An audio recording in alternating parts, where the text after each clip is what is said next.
bem-vindos, muito bem-vindas ao 8º encontro NAPEX. É hora de trazer especialistas, médicos, profissionais de várias áreas. A coisa aqui é multidisciplinar mesmo, para falar dessa malformação da estrofia vesical, cloaca e epispádia.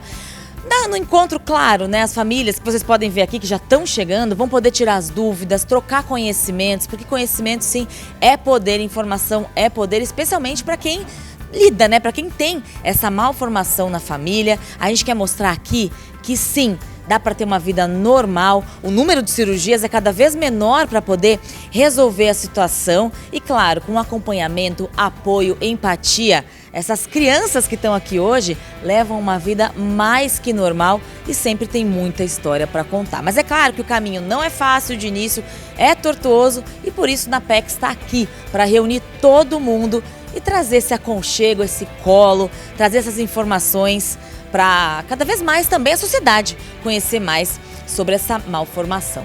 Então vamos comigo, a gente vai cobrir o evento, vai falar das palestras, vai mostrar a criançada, tem até espaço para criança por aqui. Então vamos juntos participar dessa 8ª edição? Bora lá!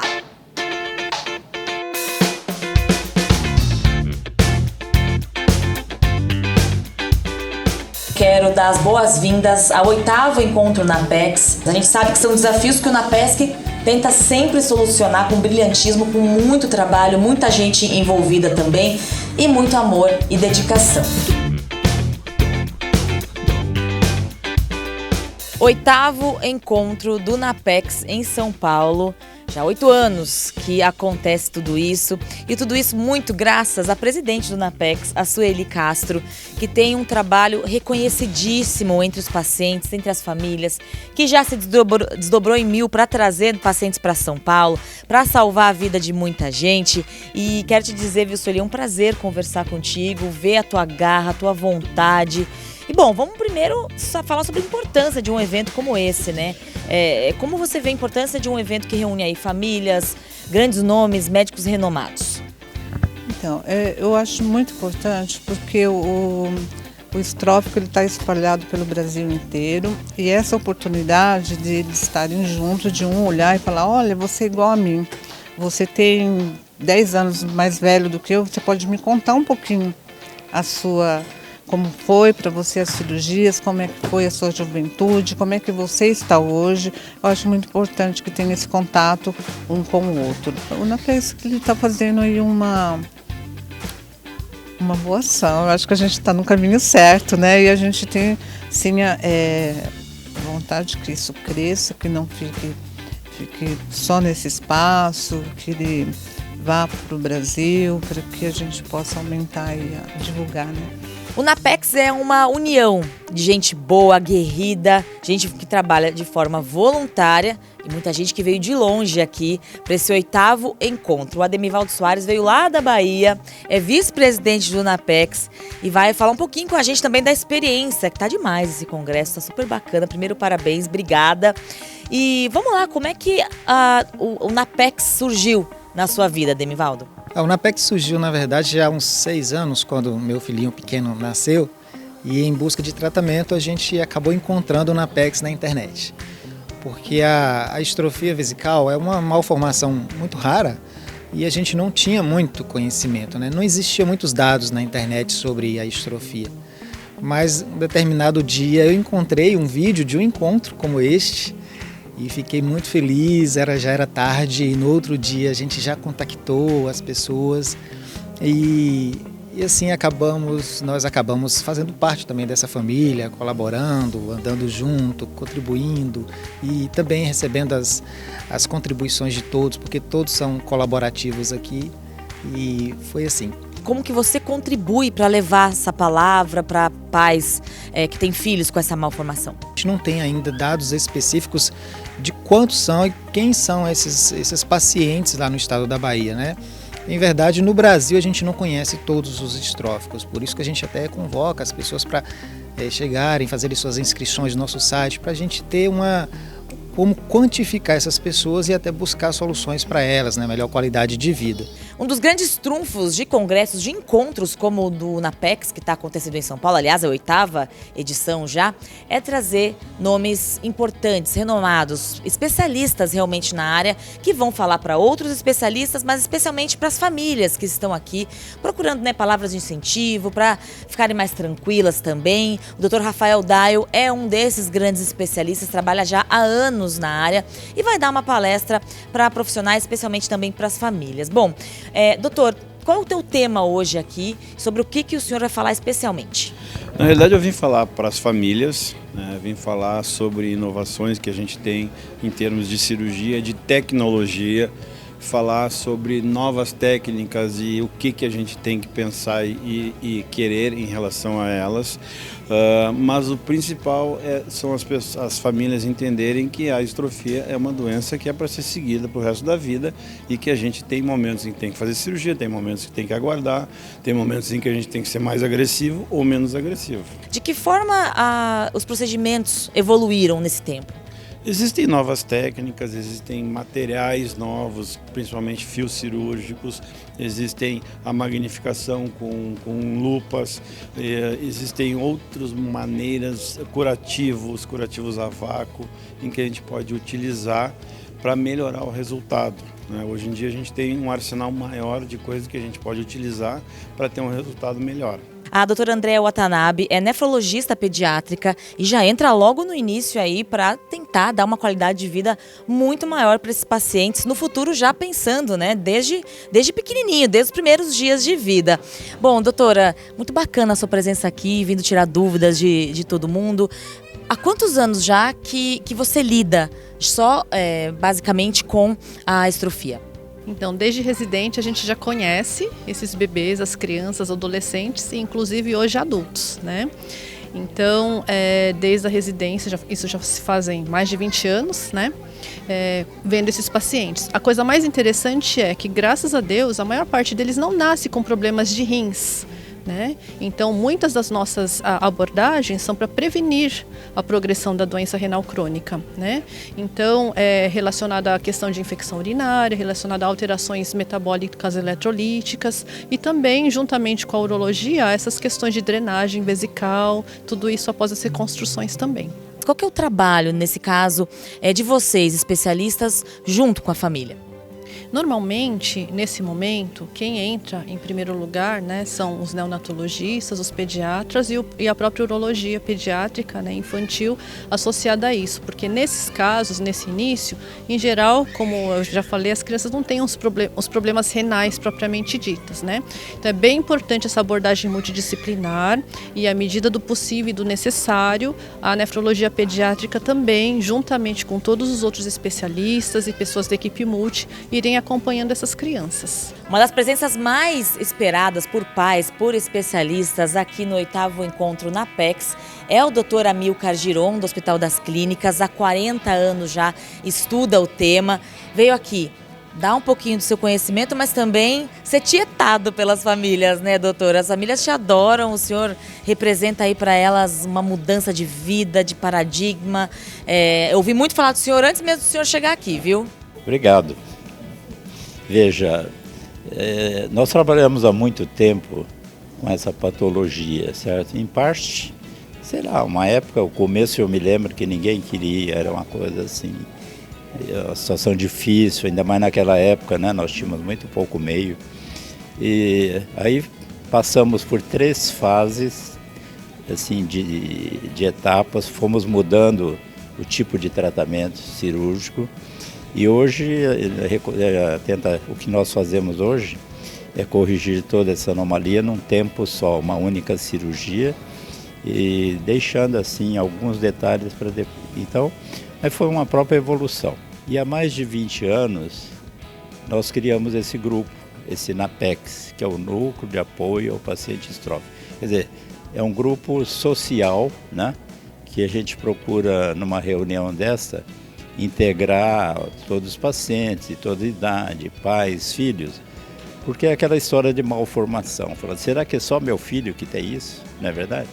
Então hoje você vê um movimento alegre Você vai ouvir depoimentos aí de pacientes adultos, jovens, né?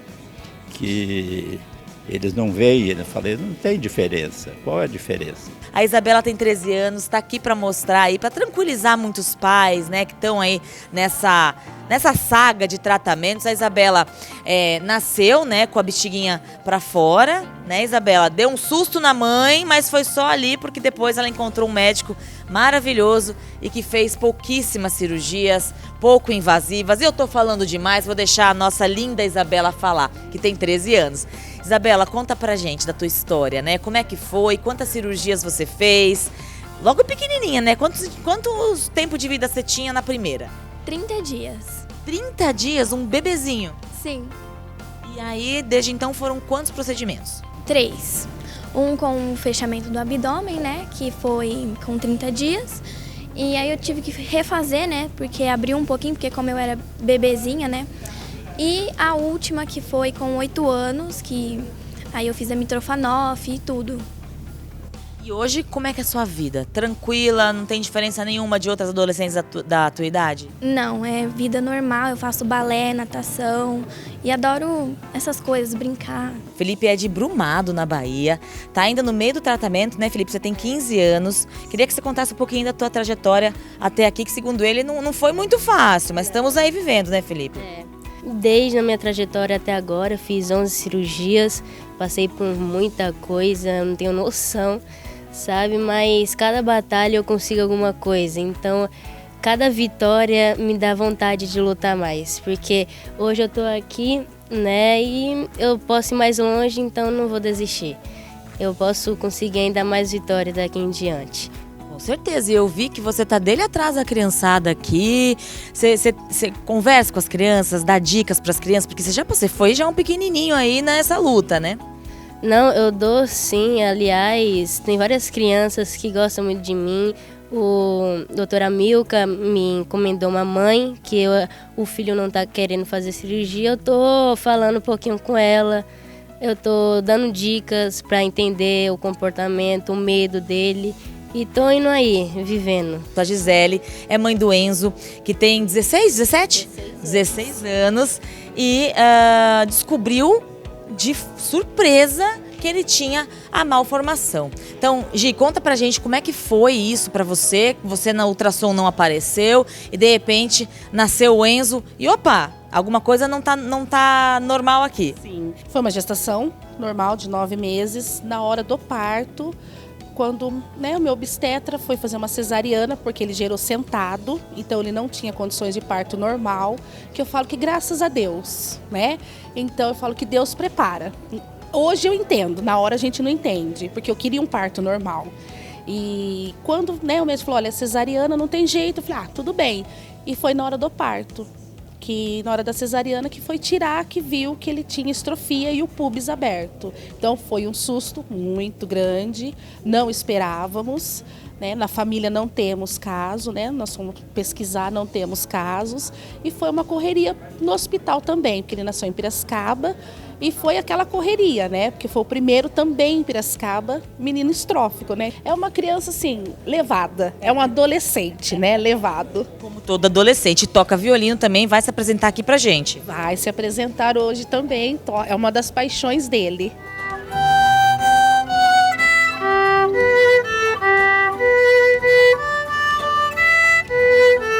A Marcela Camini é auxiliar administrativa, até já escreveu um livro, é estrófica, e veio aqui falar, dar o seu exemplo, né? Saiu de casa hoje para trazer uma palavra aí de superação, de confiança para quem precisa tanto, né, Marcela? Bom, fala pra gente um pouco da tua trajetória, né? E por que você resolveu estar aqui, trazer essa palavra para as pessoas? Nasci com estrofia vesical, minha primeira cirurgia foi com 9 meses, né? Foi quando colocaram a bexiga para dentro. Eu, dos casos de estrofia, eu tenho um rim só, né? Que é um pouquinho mais raro, não é muito comum. Mas assim, evoluiu muito bem, fiz várias cirurgias, né? Mas sou mãe, minha filha já tem 20 anos de idade.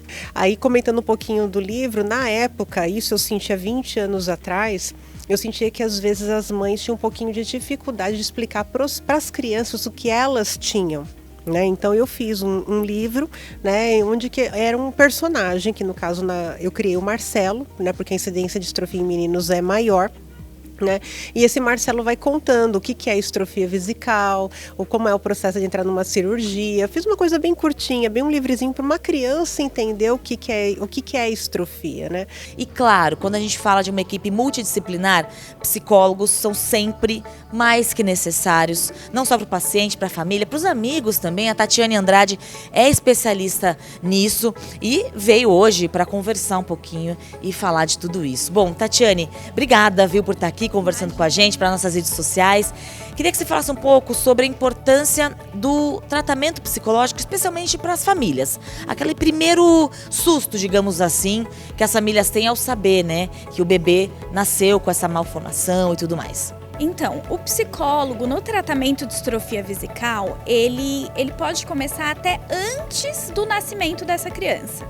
Hoje, tem alguns centros, né, de saúde e alguns estados, alguns locais, que quando identifica na gestação que essa mãe já vai nascer com uma criança com distrofia vesical, eles encaminham para os médicos especialistas. E a gente trabalhando em equipe, o médico, o urologista, que normalmente é o médico que é acionado no início do tratamento ali para identificar a malformação, ele já aciona a psicologia junto. Então, imagina os vínculos que você acaba criando também com esses pacientes, né? Nossa, muito. Então, assim, agora há pouco mesmo eu tava com a Isa, vamos falar da Isa, que a Isa entrou e eu falei, Isa, como você tá linda, como você tá uma moça. Então, eu comecei a atender a Isa no hospital, eu fiz um acompanhamento com a Isa, ela tinha 6, 7 aninhos.